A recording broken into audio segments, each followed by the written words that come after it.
it's really all about the right hand. And I start people the way my friend Barry Luff started me 40 years ago, which is shake hands with an imaginary broomstick. You take the broomstick away, and this is your hand position. It's curled up, but it's not tight like a ball.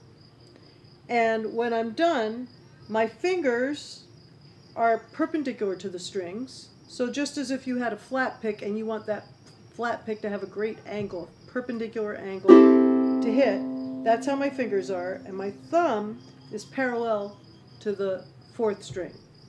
Now clawhammer works best with a high G uke. You could do it with a low G uke, but you won't get the same magic because it's all about hearing this note over and over again. The other thing that's important is that your wrist is 1 or 2 fingers above your uke here, and that you try and keep your wrist kind of neutral. Okay, so that's sort of preparation for hand position. The next thing is you're going to brush with the back of your nails, and you don't need nails as long as mine, even though mine are long. You're going to brush across all the strings and stop your thumb on the fourth.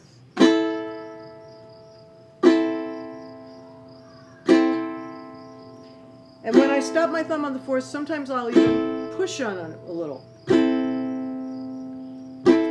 Now right there you're doing something very awkward and unnatural until you've done it 150,000 times.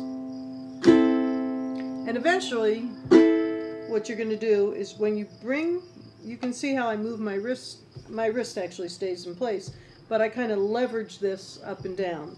I grab onto this fourth string and pop it.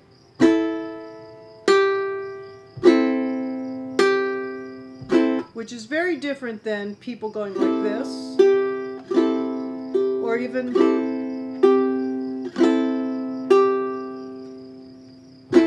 down, up.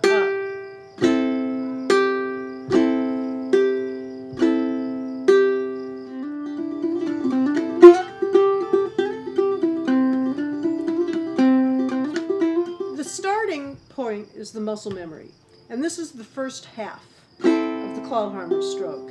In the second half, you're going to hit an individual note. And there are methods of slowing that down and teaching the whole thing. Once you've got the muscle memory together, and you can do that while you have a conversation with Jim DeVille, and you're not thinking about it, that's when you can add the other hand. And it's, you know, just as a, it feels different once you do that. Start by just changing chords.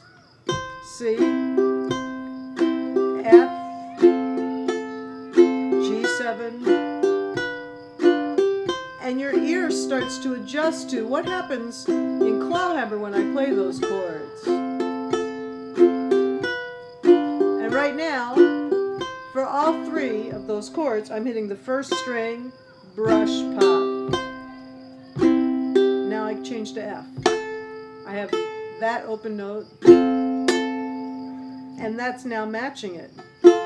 G7. And if I want to keep this note the same all the time as drones, then I'll play the F as a 1 finger chord. So I think the first thing to do at that point is to start changing chords and get your right hand going on what I like to call autopilot.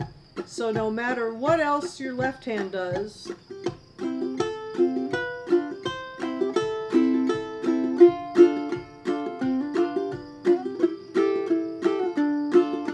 your right hand can do this.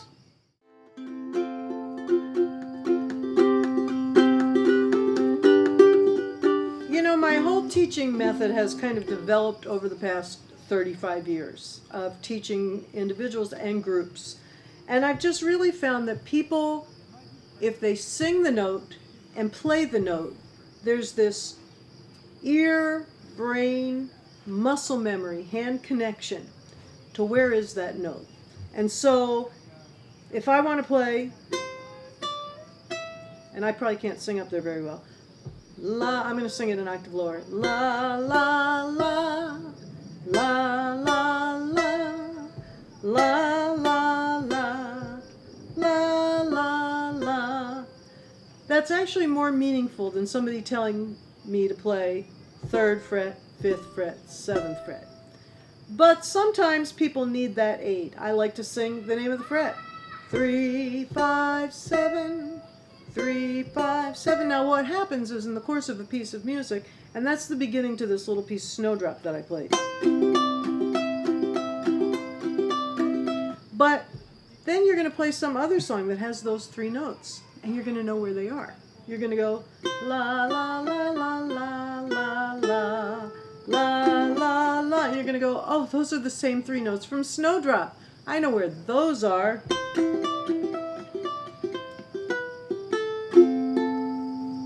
So by singing what you want to play, I like this sequence. Sing it first. Get it in your head first. Then look for the notes. And don't worry about timing at that point. Then I'm just looking for la.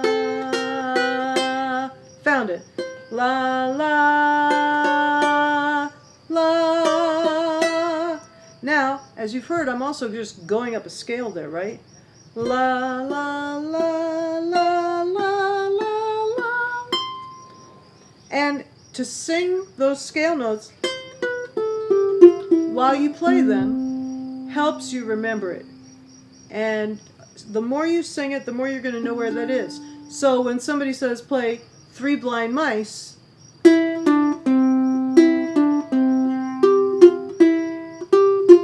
etc., because you've played so many times that you now know where it is.